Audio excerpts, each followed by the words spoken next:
Welcome to 4K Rare Coins, your go-to channel for exploring unique and valuable coins. In today's video, we'll take a close look at two historic U.S. quarters, the 1965 and 1967 Washington quarters. These coins may look ordinary, but they mark a major change in American coin history. We'll show you how to spot rare errors, check for silver planchets, and know what your coins might be worth. Whether you're a beginner or a serious collector, don't miss this detailed 4K look at coins that could be hiding real value in your pocket change. The year 1967 was the third year after the U.S. Mint stopped using silver in dimes and quarters. Before 1965, quarters were made of 90% silver and 10% copper.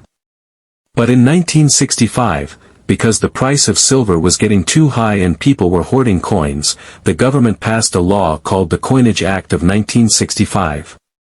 This law removed silver from quarters and dimes and replaced it with a copper-nickel mix. The new coins were cheaper to make and helped fix the coin shortage at the time.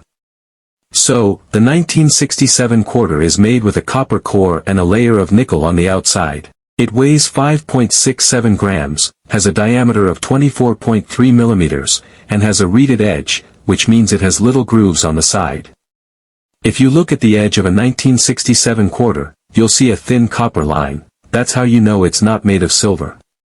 Another interesting fact about the 1967 quarter is that it has no mint mark. Usually, U.S. coins have a small letter on them to show which mint made the coin. For example, D stands for Denver and S stands for San Francisco. But from 1965 to 1967, the U.S. Mint removed all mint marks from coins. This was done to stop people from hoarding coins based on where they were made. So, no matter where your 1967 quarter was made, it will not have a mint mark. Most were made in Philadelphia, but there's no way to tell from the coin.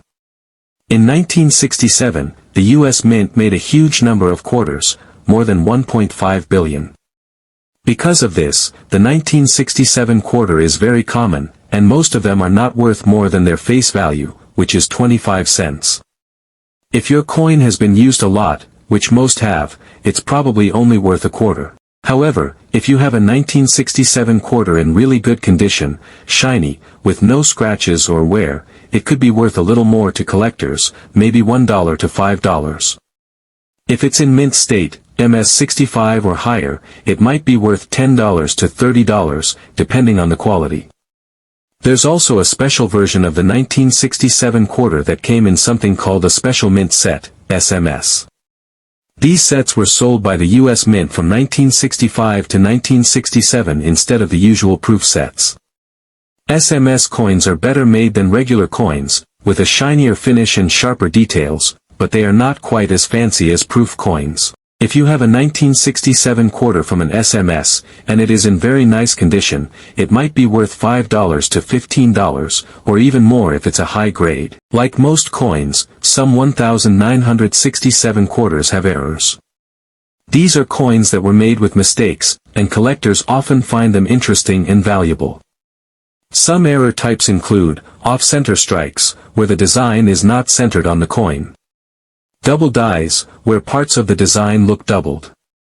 Clipped planchets, where part of the coin is missing because it was cut wrong. Coins struck on the wrong planchet, like a nickel or a penny blank. If you find a 1967 quarter with one of these errors, it might be worth $20, $50, or even more, depending on the type of mistake. One of the rarest and most valuable errors is a 1967 quarter struck on a silver planchet, though these are extremely rare and valuable if real. Like with the 1965 quarter, the best way to check is to weigh the coin. A silver quarter should weigh around 6.25 grams, while the regular 1967 clad quarter weighs 5.67 grams. The design of the 1967 quarter is the same as other Washington quarters from 1932 to 1998. On the front is George Washington, facing left. Around him are the words, Liberty, and, In God We Trust, with the date, 1967, written below. On the back is a large eagle with wings spread, sitting on arrows with olive branches below.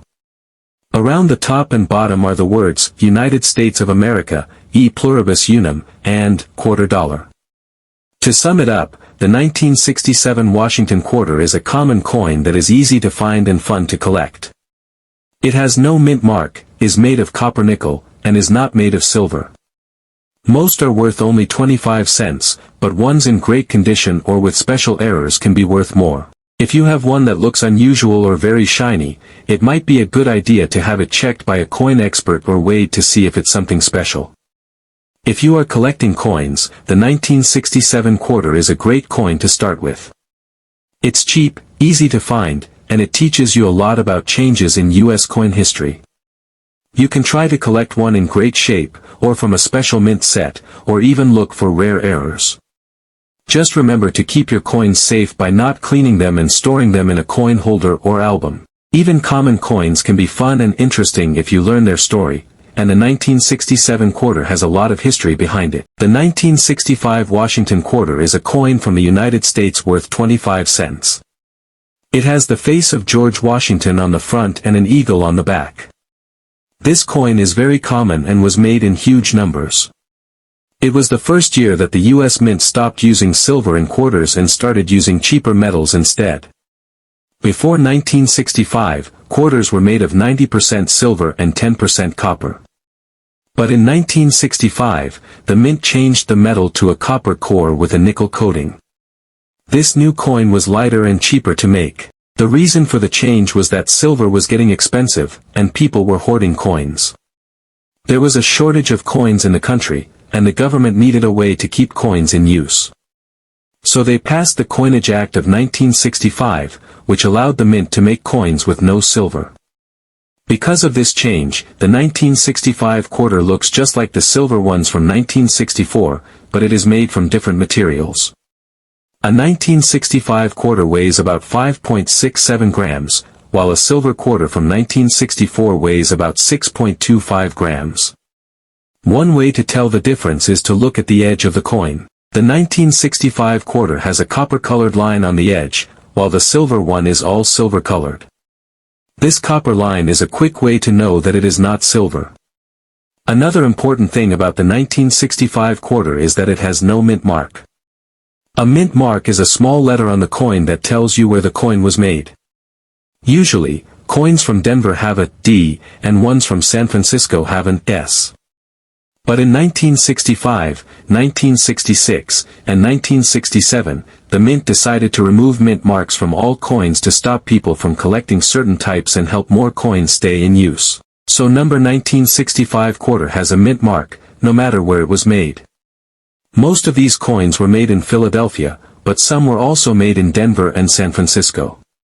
Since there are no mint marks, there is no way to tell where a 1965 quarter came from just by looking at it. The U.S. Mint made around 1.8 billion quarters in 1965. That's a very big number, so this coin is not rare at all. In fact, you can still find them in your pocket change today. Most of these coins have been used a lot, so they are worn and not worth much money. A regular 1965 quarter in used condition is usually only worth its face value, which is 25 cents. But if you find one that looks brand new, with no scratches or wear, it could be worth a little more, maybe $1 to $5. If it is in perfect condition, collectors might pay $10 or $20 for it. Expert. There are also some other types of error coins from 1965 that collectors like. For example, some coins were made off-center, or with parts of the design missing, or were struck more than once. These kinds of errors can be worth more than a regular coin. Some might be worth $20, $50, or even more depending on how rare and interesting the mistake is. The design of the 1965 quarter did not change from earlier years. On the front, it shows George Washington, the first president of the United States. The words, "Liberty" and "In God We Trust," are above and next to his face. The year, 1965, is written under his neck. On the back, there is an eagle with its wings spread. It is sitting on a bundle of arrows with 2 olive branches under it. The words, "United States of America," and "$quarter," are around the top and bottom. It also says, "E pluribus unum," which is a Latin phrase that means, out of many, one. If you are just starting to collect coins, the 1965 quarter is a great coin to learn with.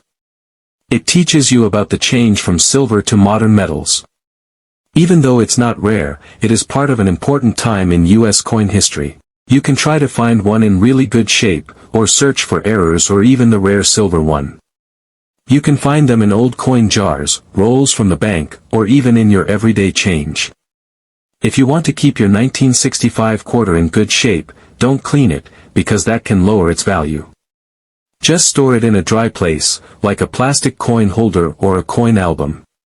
If you think your coin is special, like an error or silver one, you can send it to a coin grading company like PCGS or NGC.